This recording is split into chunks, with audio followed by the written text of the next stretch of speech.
সাহাবী জবাব দিলেন, ইয়া রাসূলুল্লাহ, আল্লাহর কসম আমি বিয়ে করি নাই। ওয়ালা ইন্দি মা আতাজাওয়াজু বিহি, এমন টাকা পয়সাও নাই যে টাকা পয়সা দিয়ে আমি বিয়ে করতে পারি।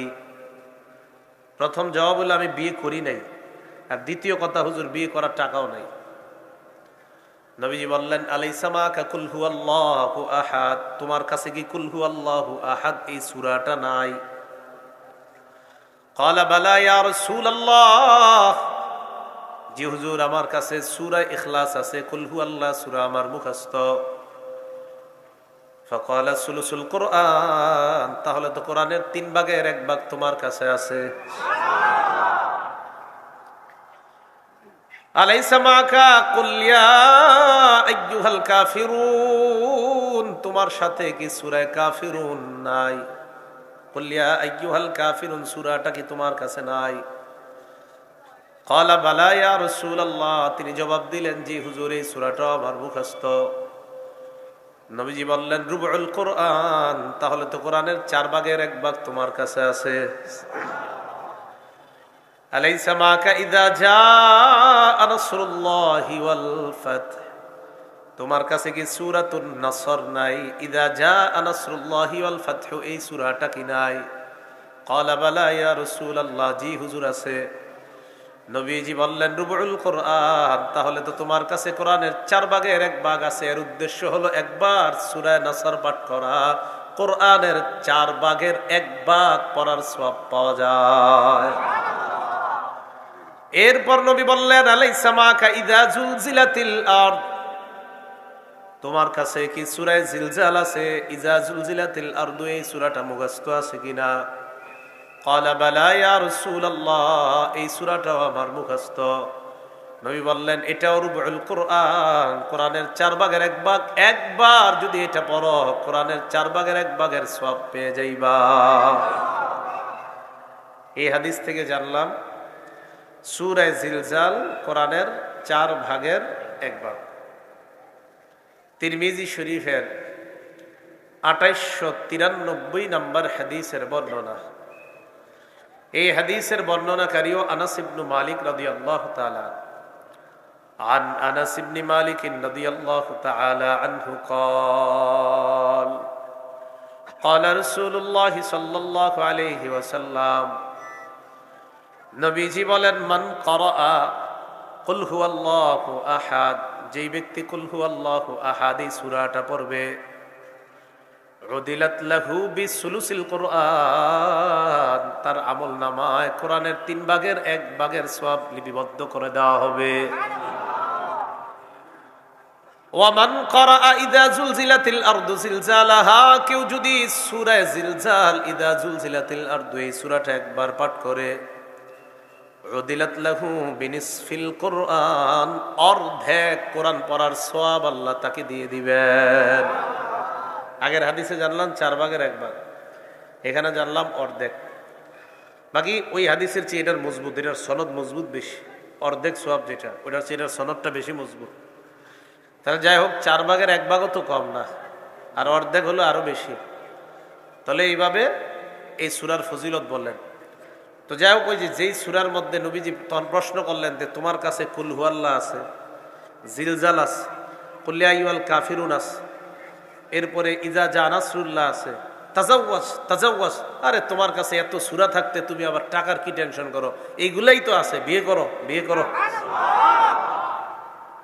বাকি এই যুগে আবার এই কোরআন দিয়া মোহর দেওয়া যাবে কিনা এটা আবার ফতুয়া নিয়ে নিয়েন। এই যুগে আবার এই কাজ করতে যায় না, এটা মুফতি সাহেবদের থেকে লিখিত ফতুয়া নিয়ে নেবেন যে হুজুর এই যুগে কি হবে কিনা। খায় তো সূরা জিলজালের ফজিলত জানলাম আমরা, এটা একবার পড়লে কোরআন অর্ধেক পড়ার সওয়াব পাওয়া যায়। আল্লাহ আমাদেরকে এই সূরাটার উপর আমল করার তৌফিক দান করেন। 4 নাম্বার আলোচনা, এই সূরার তাফসীর। আয়াতের দিকে আমরা যাই। আল্লাহ পাক রব্বুল আলামিন বলেন, ইযা জুলজিলাতিল আরদু জিলজালাহা, যখন প্রচন্ড প্রকম্পনের মধ্যে জমিন প্রকম্পিত হবে, আরেকটা, যখন প্রচন্ড কম্পনের মধ্যে জমিনটা প্রকম্পিত হবে, সব নড়াচড়া করবে, তাহাররাকাত মিন আসফালিহা, জমিনের নিচে যা আছে, তাহাররাকাত মিন আসফালিহা, নিচে যা আছে, শুধু উপরের গুলা নড়বে এমন না, ওর নিচে যা আছে সবগুলো নিয়ে নড়াচড়া করবে, কাঁপতে থাকবে। মাত্র 48 সেকেন্ডে আল্লাহ পুরা দুনিয়াবাসীর স্তব্ধ করে দিচ্ছে। কয় সেকেন্ডে? 48 সেকেন্ডে। তো এটা তো কেয়ামত না, এটা কেয়ামতের আগে একটা দেখাই দিল আল্লাহ। এটা কিন্তু কেয়ামত না, এটা কেয়ামতের আগে আল্লাহ শুধু একটা আলামত দেখাইল। এই জন্য মনে রাখবেন, কেয়ামতের যে ভূমিকম্প, এটার আগে যে ভূমিকম্পগুলা হবে এগুলা কেয়ামতের আলামত। বলেন এগুলা কি? সহিহ বুখারীর বর্ণনা 1036 নম্বর হাদিস।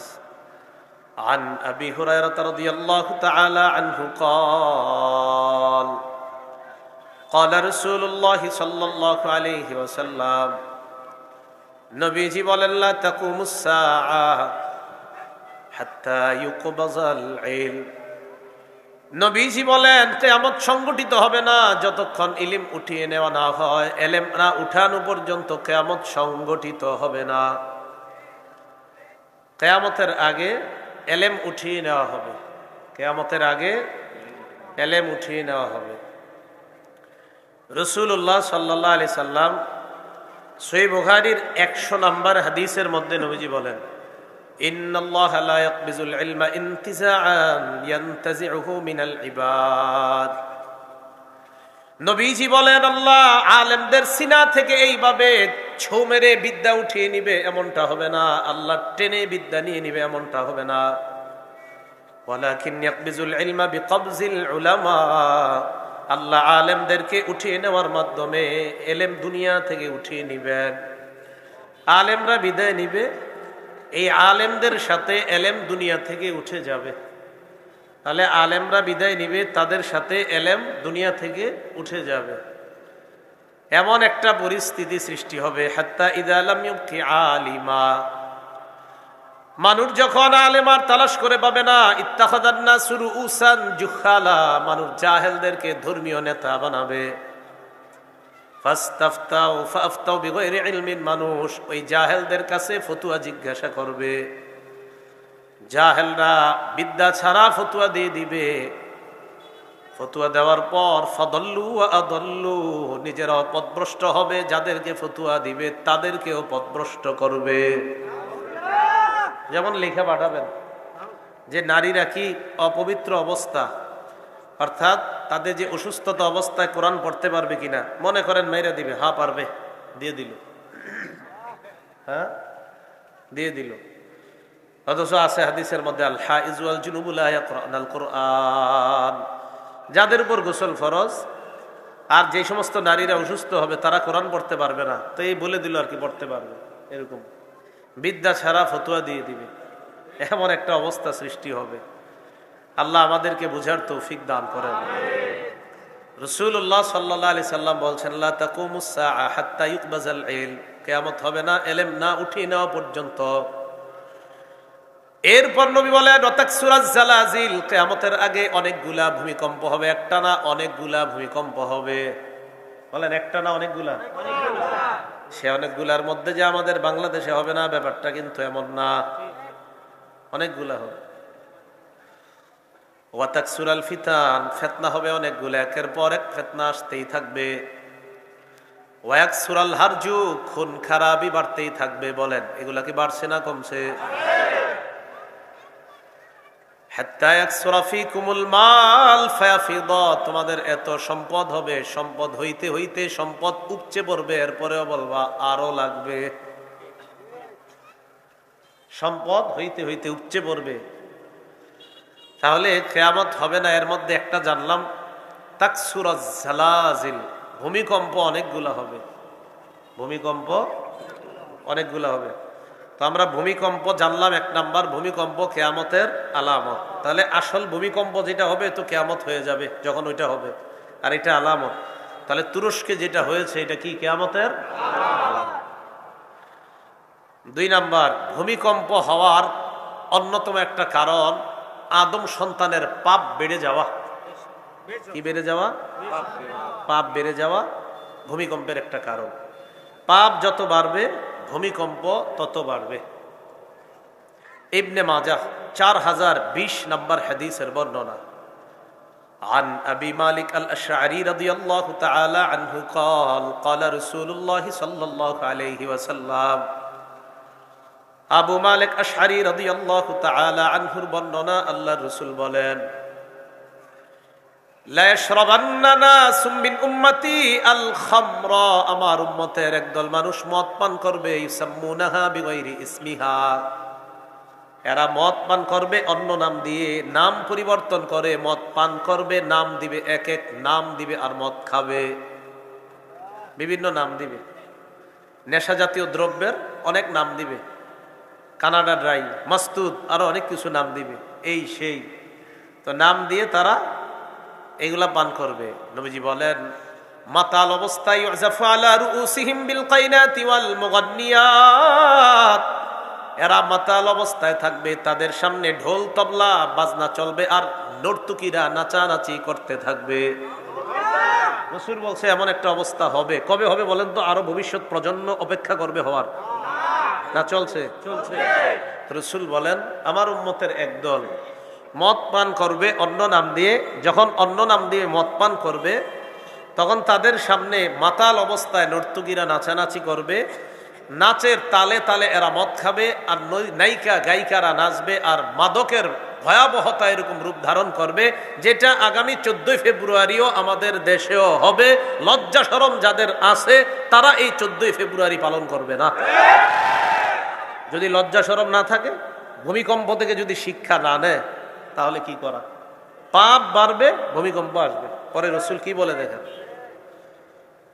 নবীজি বলেন, এমন অবস্থা যখন হবে, ফায়াখসিফাল্লাহু বিহিমুল আরদ, এমন অবস্থা হবে এক পর্যায়ে তাদের পাপের মাত্রা এত বাড়বে, ইয়াখসিফুল্লাহু বিহিমুল আরদ, আল্লাহ তাদেরকে জমিনের মধ্যে ধসিয়ে দিবেন।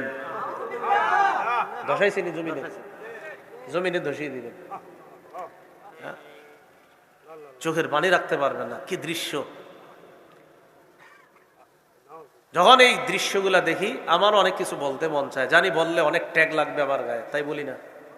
না না, এইখানে না, এটা অন্য ব্যাপার আর কি। এটা বললে আরে আপনারা কি বলবেন, আমার সমজাতীয়রাই আমাকে ফতুয়ায় জড়িত করে ফেলবে যখন বলবো এটা নিয়ে। বলবে তুরস্ক নিয়ে তুমি কথা বললা, সাহস কত বড়, এরকম বলে ফেলতে পারে। হ্যাঁ, তুরস্কের ইতিহাস পড়েন, পড়লে সব বুঝবেন। আল্লাহ পাক রব্বুল আলামিন জমিনের নিচে এদেরকে ধসিয়ে দিবে। আল্লাহ বলছেন, রাসূল বলছেন, জমিনের, এটা তুরস্ক হোক আর যে দেশ হোক, মোট কথা হলো অপরাধ বাড়বে। তো হতে পারে ওই দেশের অপরাধ বাড়ার কারণে আল্লাহ পাক রব্বুল আলামিন তাদেরকে জমিনের নিচে ধসিয়ে দিবে। ভূমিকম্পের মাধ্যমে পুরা এমন অবস্থা হবে, বিল্ডিং পড়বে, ওই বিল্ডিং সহ আপনি যে মাটির কত নিচে চলে যাবেন নিজেও জানবেন। মাটির কত নিচে এক একজন আছে, হদিস নাই, তালাশ করেই পাচ্ছে না। আর কি হতে পারে? ওয়াজআল মিনহুমুল কিরাদাতা ওয়াল খানাজির, কাউরে আল্লাহ বানর বানাবে আর কাউরে শুকর বানায় দেবে অপরাধের কারণে। ভাই, অপরাধ ছেড়ে দেন, আসেন সবাই ভালো হয়ে যায়। এই দেশটা রক্ষার জন্য সবাই ভালো হয়ে যায়, তাহলে এই দেশটা বেঁচে যাবে, এই দেশকে আল্লাহ হেফাজত করবে। তাহলে যে অপরাধের কথা রাসূল বললেন ভূমিকম্প হওয়ার, এই অপরাধটা কি আমাদের দেশে হবে না চলছে?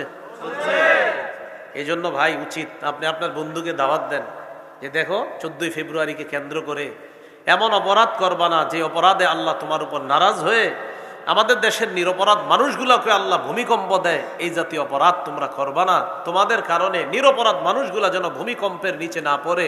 আল্লাহ আমাদের সকলকে হেফাজত করে। তিরমিজি শরীফ 2211 নম্বর হাদিস। এই হাদিসের মধ্যে রাসূল 15টা অপরাধের কথা বলছে, যে এই 15টা অপরাধ যেই দেশে বাড়বে ওই দেশে ভূমিকম্প সহ অনেকগুলা গজব আসবে। কয়টা অপরাধ? 15টা। قال رسول الله صلى الله عليه وسلم, নবীজি বলেন, ইযা তুহিজাল ফাইউ দুওয়ালা, যেই দেশের মধ্যে যুদ্ধলব্ধ গনিমতের সম্পদ, এই যুদ্ধলব্ধ সম্পদ গনিমতের যে সম্পদটা এই সম্পদের মধ্যে যখন খেয়ানত করা হবে, এটার মধ্যে যখন উল্টা পাল্টা করা হবে, এটা একটা অপরাধ। 2 নাম্বার হল আমানত তুমাগনামা, আমানত লুটের মালে পরিণত হবে। যেমন ঢাকার একজন মনে করেন এই পূর্ব নরোত্তমপুর এই এলাকায় আমাকে পাঠাইছে 10 বস্তা চাউল 10টা গরিব ফ্যামিলিতে দেওয়ার জন্য আমারে পাঠাইছে। আমি এই 10 ফ্যামিলিকে আপনাদের স্কুলের সামনে একত্রিত করলাম, করার পর 10 ফ্যামিলিকে আমি চাউল দিছি, ঠিক 2 বস্তা দিছি 10 ফ্যামিলিকে, বাকি রইল কয় বস্তা? এই 8 বস্তা আমি মেরে দিছি। এটা আমার কাছে আমানত ছিল, এই আমানত লুটের মালে পরিণত যখন হবে, এটা দ্বিতীয় অপরাধ। 3 নাম্বার যাকাত মাগরামা, যাকাতকে জরিমানা মনে করা হবে। যাকাত চাইতে যাবেন, হ্যাঁ আমি কি ঠেকা তোমারে যাকাত দিব, জরিমানা মনে করবে। যাকাত দিতেই হবে, এটা ফরজ, কেন দিব, আমার টাকা আমি কেন দিব, এরকম ভাবসাব। 4 নাম্বার তুআল্লিমা লিগাইরিদ্দিন, ধর্ম বিবর্জিত শিক্ষার সয়লাভ ঘটবে, প্রচার প্রসার ঘটবে।